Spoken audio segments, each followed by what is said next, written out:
नमस्कार। एक बार फिर से आप सभी का बहुत बहुत स्वागत है परीक्षा वर्ल्ड के इस यूट्यूब चैनल में। दोस्तों, आरआरबी एनटीपीसी 2024 की परीक्षा के लिए आज हम इस वीडियो में बात करेंगे प्राचीन इतिहास के कुछ महत्वपूर्ण प्रश्नों के बारे में। यह महत्वपूर्ण प्रश्न आपके आगामी एनटीपीसी की परीक्षा के लिए बहुत ही ज़्यादा महत्वपूर्ण है, तो इस वीडियो को आपको लास्ट तक बिल्कुल ध्यान से देखना है। यह वीडियो आपके लिए बहुत ही ज़्यादा फायदेमंद होने वाला है। तो आइए वीडियो को स्टार्ट करते हैं बिना किसी देरी के। पहला प्रश्न आपके स्क्रीन पर है। जोरवे कल्चर एक चालकोलिथिक पुरातात्विक स्थल था जो वर्तमान समय में निम्नलिखित में से किस भारतीय राज्य में स्थित है। बहुत ही ज़्यादा महत्वपूर्ण प्रश्न है। तो राइट आंसर क्या हो जाएगा? यह जोरवे कल्चर कहाँ पर स्थित है? तो आप याद रखिएगा, महाराष्ट्र में, यानी कि ऑप्शन आपका ए यहाँ पे बिल्कुल सही हो जाएगा। अगला प्रश्न क्या है? प्रागैतिहासिक काल के पहले युग को क्या कहा जाता है? बेहतरीन प्रश्न है। प्रागैतिहासिक काल का जो पहला युग है उसको हम किस नाम से जानते हैं? तो आप याद रखिएगा, प्रागैतिहासिक काल के पहले युग को हम पूरा पाषाण काल कहते हैं, यानी कि ऑप्शन आपका यहाँ पे डी बिल्कुल सही हो जाएगा। Option D. पूरा पाषाण काल के बाद आता है आपका मध्य पाषाण काल। मध्य पाषाण काल के बाद आपका आता है नव पाषाण काल। तो ये फैक्ट आपको याद रखना है, भूलना नहीं है। अगला प्रश्न आपके स्क्रीन पर है। शुतुरमुर्ग पूरा पाषाण काल में भारत में पाए गए थे। आप याद रखिएगा, जो शुतुरमुर्ग हैं पूरा पाषाण काल में भारत में पाए गए थे। तो यहाँ पे पूछा क्या गया है कि जो शुतुरमुर्ग के अंडे के छिलके हैं बड़ी मात्रा में किस जगह पर पाए गए थे, उसका आपको जवाब देना है। तो आप याद रखिएगा, जो शुतुरमुर्ग के अंडे के छिलके हैं ये बड़ी मात्रा में पाए गए थे पटने या पाटन नामक स्थान पर, यानी कि ऑप्शन आपका डी यहाँ पे 100% सही हो जाएगा। अगला प्रश्न आपके स्क्रीन पर है। पुरातात्विक स्थल इनाम गांव कहाँ स्थित है? बेहतरीन प्रश्न है। आपको बताना है कि जो पुरातात्विक स्थल इनाम गांव है इसकी लोकेशन क्या है। तो राइट आंसर क्या हो जाएगा? इसका राइट आंसर हो जाएगा महाराष्ट्र में, यानी कि ऑप्शन आपका डी यहाँ पे बिल्कुल सही हो जाएगा। अगला प्रश्न आपके स्क्रीन पर है। किस युग या काल में पत्थर के औजार सबसे पहले पाए गए थे? बेहतरीन प्रश्न है। आपको बताना है कि वह कौन सा युग है जिसमें सबसे पहले पत्थर के औजार पाए गए थे। तो राइट आंसर क्या हो जाएगा? पूरा पाषाण काल में। आप याद रखिएगा, पूरा पाषाण काल में सबसे पहले पत्थर के जो हैं औजार पाए गए थे। तो ऑप्शन आपका बी यहाँ पे बिल्कुल सही हो जाएगा। अगला प्रश्न है। निम्नलिखित में से किसने 1990 में धौलावीरा में खुदाई शुरू की थी? जो धौलावीरा नामक स्थान है इसमें सबसे पहले खुदाई किसके द्वारा शुरू की गई थी आपसे पूछा जा रहा है। बेहतरीन प्रश्न है। तो सबसे पहली चीज़ आप याद रखिएगा कि सबसे पहले जो धौलावीरा नामक पुरातात्विक स्थल है इसकी जो खोज है 1967-68 में जगपति जोशी के द्वारा की गई थी। सबसे पहले आप इसके खोजकर्ता की बात नाम जान लीजिए। तो जगपति जोशी के द्वारा धौलावीरा नामक पुरातात्विक स्थल की जो खोज है 1967-68 में की गई थी। तो ये फैक्ट आप याद रखिएगा। फिर आगे चलकर 1990 के दौरान जो है आर.एस. बिष्ट ने इस जगह की खुदाई करवाई थी। तो राइट आंसर क्या हो जाएगा?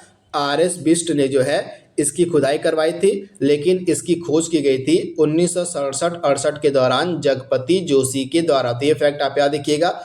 तथा यह जो धौलावीरा नामक हड़प्पा स्थल है यह हड़प्पा कालीन स्थल भी है। तो इसकी लोकेशन क्या है? तो यह वर्तमान के गुजरात में स्थित है धौलावीरा। तो ये फैक्ट भी आप याद रखिएगा।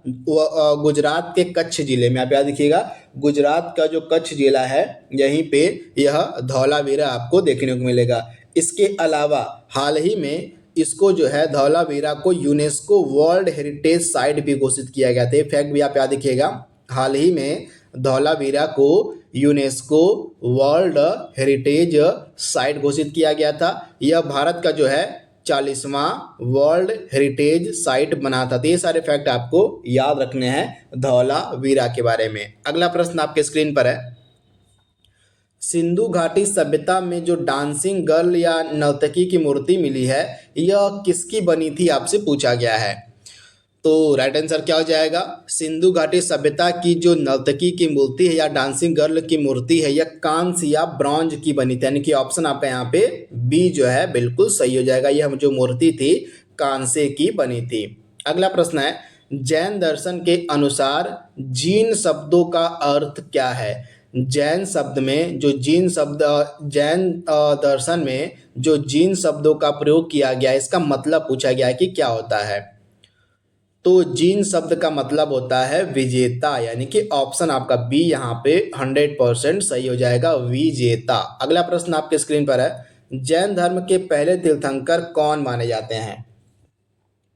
तो जैन धर्म के पहले तीर्थंकर माने जाते हैं ऋषभ देव, यानी कि ऑप्शन आपका यहाँ पे जो सी है बिल्कुल सही हो जाएगा। तथा जैन धर्म में ऋषभ देव के लिए कौन सा प्रतीक चिन्ह इस्तेमाल में लाया जाता है? बैल का। आप याद रखिएगा, जैन धर्म में ऋषभ देव के लिए बैल का जो प्रतीक चिन्ह है वह प्रयोग में लाया जाता है। वहीं महावीर स्वामी जो है जैन धर्म के 24वें तीर्थंकर माने जाते हैं, तो ये फैक्ट भी आप याद रखिएगा। तथा महावीर स्वामी के लिए कौन सा प्रतीक चिन्ह इस्तेमाल में लाया जाता है? तो महावीर स्वामी के लिए सिंह का जो प्रतीक चिन्ह है वह इस्तेमाल में लाया जाता है जैन धर्म में। तो ये फैक्ट आपको याद रखना है। अगला प्रश्न आपके स्क्रीन पर है, भगवान महावीर का जन्म वर्तमान समय में किस राज्य में हुआ था? आपसे पूछा जा रहा है। बेहतरीन प्रश्न है। तो वर्तमान समय का जो राज्य बिहार है, यहीं पे जो है महावीर स्वामी का जन्म हुआ था। तो ये फैक्ट आप याद रखिएगा, यानी कि ऑप्शन आपका सी यहाँ पे बिल्कुल सही हो जाएगा, बिहार में। अगला प्रश्न आपके स्क्रीन पर है,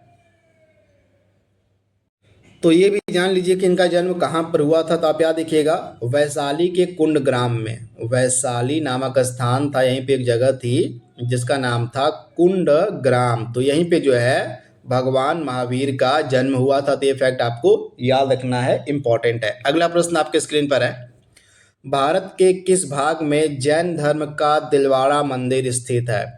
तो दिलवाड़ा का जो जैन मंदिर है आपको मिलेगा माउंट आबू में। माउंट आबू की लोकेशन आपको मिलेगी और राजस्थान में। ये फैक्ट आप याद रखिएगा। तथा यह जो माउंट आबू है यह आपको मिलेगा अरावली की पहाड़ियों पर। अरावली की जो पहाड़ियां हैं वहीं पर स्थित है माउंट आबू, जो कि एक जैन स्थल के लिए भी फेमस है। तो इसके बारे में आप याद रखिएगा, यहीं पर जो है दिलवाड़ा का जैन मंदिर स्थित है।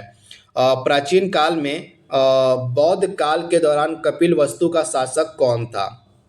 बौद्ध काल के दौरान जो है कपिलवस्तु के शासक कौन थे? तो आप याद रखिएगा, उस समय कपिलवस्तु के शासक हुआ करते थे शाक्य, यानी कि ऑप्शन आपका ए यहाँ पे बिल्कुल सही हो जाएगा, शाक्य। अगला प्रश्न आपके स्क्रीन पर है, गौतम बुद्ध का यहाँ पे वास्तविक नाम पूछा गया है कि क्या था? गौतम बुद्ध का वास्तविक नाम आपसे पूछा गया है। बेहतरीन प्रश्न है। तो राइट आंसर क्या हो जाएगा? गौतम बुद्ध का वास्तविक नाम क्या था? तो सिद्धार्थ। इनके बारे में आप याद रखिएगा, इनका जो वास्तविक नाम था यह सिद्धार्थ है, यानी कि ऑप्शन आपका ए यहाँ पे 100% सही हो जाएगा।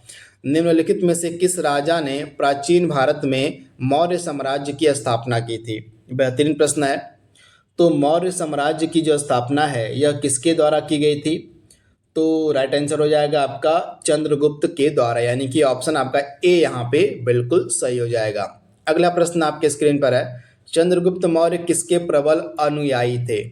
तो आप सभी लोग याद रखिएगा, जो मौर्य वंश के संस्थापक चंद्रगुप्त मौर्य थे ये प्रबल अनुयायी थे जैन धर्म के, यानी कि ऑप्शन आपका बी यहाँ पे बिल्कुल सही हो जाएगा। आप याद रखिएगा, चंद्रगुप्त मौर्य जो है जैन धर्म के प्रबल अनुयायी थे। तो ये फैक्ट आपको याद रखना है। अगला प्रश्न आपके स्क्रीन पर है, चंद्रगुप्त मौर्य ने अपने अंतिम दिन कहाँ गुजारे थे? बेहतरीन प्रश्न है। तो राइट आंसर क्या हो जाएगा? चंद्रगुप्त मौर्य ने अपने अंतिम दिन कहाँ गुजारे थे? तो श्रवण बेलगोला में, यानी कि ऑप्शन आपका यहाँ पे जो डी है बिल्कुल सही हो जाएगा। कहाँ पर? तो श्रवण बेलगोला नामक स्थान पर इन्होंने अपना अंतिम दिन बिताया था। यह लोकेशन कहाँ पर है? तो यह लोकेशन आपको मिलेगी मैसूर में। यह लोकेशन मैसूर में है, यहीं पर जो है अपने अंतिम दिन गुजारे थे चंद्रगुप्त मौर्य ने। अगला प्रश्न है, सम्राट अशोक की उस पुत्री का नाम आपको बताना है जिसे उसने एक बौद्ध मिशनरी के कर्तव्यों को निभाने की जिम्मेदारी दी थी।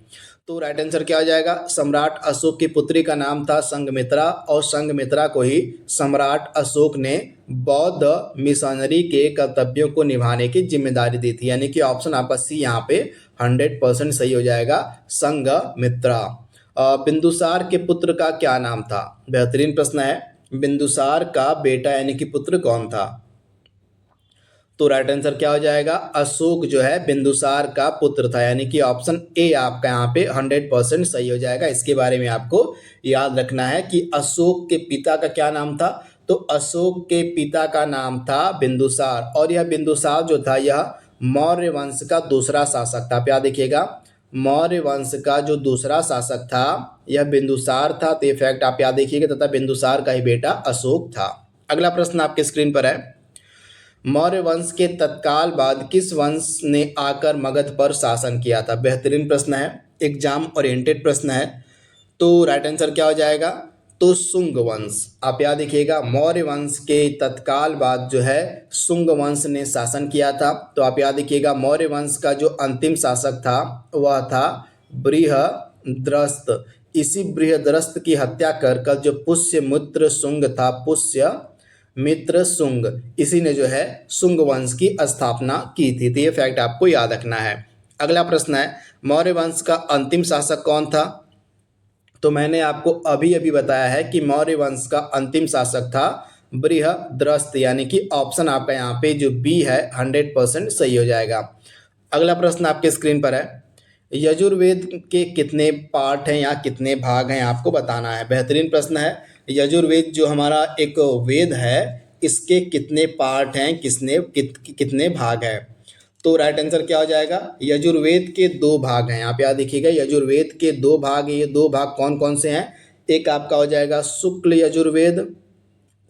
यजुर्वेद और दूसरा हो जाएगा आपका कृष्ण यजुर्वेद। तो इन दोनों के बारे में आपको याद रखना है। तथा यह जो शुक्ल यजुर्वेद, इसकी खासियत क्या है? तो यह केवल पद्य में है, यह केवल जो है शुक्ल यजुर्वेद पद्य में है, और जो कृष्ण यजुर्वेद है यह गद्य व पद्य दोनों में आपको देखने को मिल जाएगा कृष्ण यजुर्वेद। तो इसके बारे में आपको याद रखना है, भूलना नहीं है। अगला प्रश्न आपकी स्क्रीन पर है, शतपथ ब्राह्मण ग्रंथ किससे संबंधित है? तो हमारे जितने भी वेद हैं सबके अपने अपने ब्राह्मण ग्रंथ हैं। तो इन्हीं में से एक पूछा गया है कि जो शतपथ ब्राह्मण ग्रंथ है यह किस वेद से संबंधित है? बहुत ही ज़्यादा महत्वपूर्ण प्रश्न है। तो राइट आंसर क्या हो जाएगा? यजुर्वेद का जो ब्राह्मण ग्रंथ है उसको हम शतपथ बोलते हैं। तो आप याद देखिएगा, यजुर्वेद के 2 ब्राह्मण ग्रंथ हैं, एक तो आपका शतपथ हो जाएगा और एक हो जाएगा तैत्तिरीय। तो इनके बारे में भी आप याद रखिएगा, तैत्तिरीय व शतपथ, ये 2 जो हैं ब्राह्मण ग्रंथ हैं किसके? तो यजुर्वेद के। तो ये फैक्ट आपको याद रखना है। वहीं जो हमारा अथर्ववेद है, अथर्ववेद का ब्राह्मण ग्रंथ कौन सा हो जाएगा? गोपथ। तो ये फैक्ट भी आप याद देखिएगा, जो गोपथ है यह किसका ब्राह्मण ग्रंथ है? तो अथर्ववेद का हो जाएगा। वहीं सामवेद का ब्राह्मण ग्रंथ कौन कौन सा है? तो पंचविंश। इनके बारे में आप याद देखिएगा, सामवेद का हो जाएगा ब्राह्मण ग्रंथ पंचविंश, और एक हो जाएगा आपका छठविंश। तो ये 2 ब्राह्मण ग्रंथ किसके हैं? तो ये सामवेद के हैं। वहीं ये जो ऋग्वेद के कौन कौन से ब्राह्मण ग्रंथ हैं? तो ऋग्वेद का ब्राह्मण ग्रंथ हो जाएगा ऐतरेय, और एक और है कौशितकी। तो ये 2 ब्राह्मण ग्रंथ आपके किसके हैं? तो ऋग्वेद के हैं। तो इनके बारे में आपको याद रखना है। तो अगला प्रश्न आपके स्क्रीन पर है, अथर्ववेद के मंत्रों का उच्चारण करने वाले पुरोहित को क्या कहा जाता है? मित्रों नहीं होगा, मंत्रों होगा। अथर्ववेद का जो मंत्र का उच्चारण करता है उसको हम क्या बोलते हैं? तो आप याद रखिएगा, अथर्ववेद के मंत्रों का उच्चारण करने वाले पुरोहित को ब्रह्मा कहा जाता है। क्या कहा जाता है? तो ब्रह्मा, यानी कि ऑप्शन आपका यहाँ पे जो बी है 100% सही हो जाएगा, ब्रह्मा।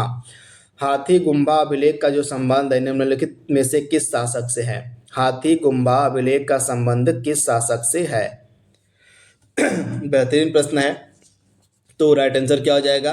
हाथी गुम्बा अभिलेख का संबंध हो जाएगा खारवेल शासक से, यानी कि ऑप्शन आपका यहाँ पे जो ऑप्शन जो आपका बी यहाँ पे दिया गया है बिल्कुल सही हो जाएगा, खारवेल शासक से संबंधित है हाथी गुम्बा अभिलेख। तो ये फैक्ट आप याद रखिएगा। वहीं रुद्रदामन जो शासक था, इससे संबंधित कौन सा अभिलेख है? जूनागढ़ का अभिलेख। आप याद रखिएगा, जूनागढ़ का जो अभिलेख है यह रुद्रदामन से संबंधित है। इसके अलावा समुद्रगुप्त से संबंधित कौन सा अभिलेख है? तो प्रयाग स्तंभ लेख। इसके बारे में आप याद रखिएगा, जो प्रयाग का स्तंभ लेख है यह समुद्रगुप्त से संबंधित है। वहीं गौतमी बलश्री से संबंधित कौन सा अभिलेख है? तो नासिक का जो अभिलेख है, नासिक अभिलेख यह गौतमी बलश्री से संबंधित है। तो ये सारे फैक्ट आपको याद रखने हैं।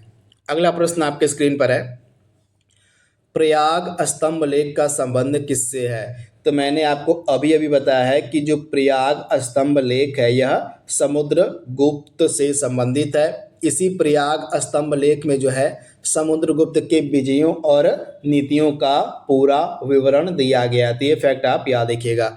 वहीं स्कंदगुप्त से संबंधित कौन सा अभिलेख है?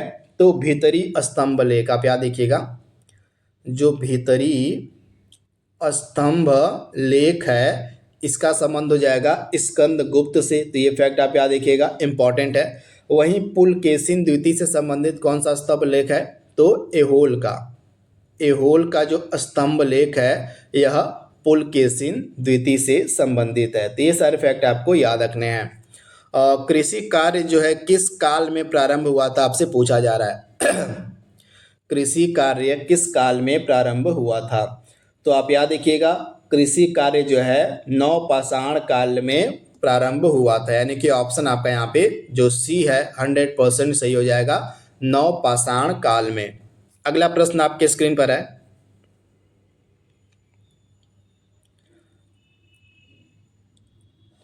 कुणिक किसे कहा जाता था?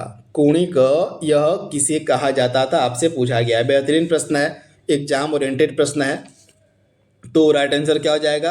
कुणिक जो है किसे कहा जाता था? तो राइट आंसर आपका क्या हो जाएगा? यहाँ पे जो दिया गया है बिंदुसार अजातशत्रु को जो है कुणिक कहा जाता था। ये फैक्ट आपको याद रखना है, अजातशत्रु को जो है कुणिक कहा जाता था। यानी कि ऑप्शन आपका ए यहाँ पे बिल्कुल सही है। अजातशत्रु जो है मगध साम्राज्य पर जो पहला वंश शासन किया था उसका नाम था हर्यक वंश। तो हर्यक वंश का ही एक शासक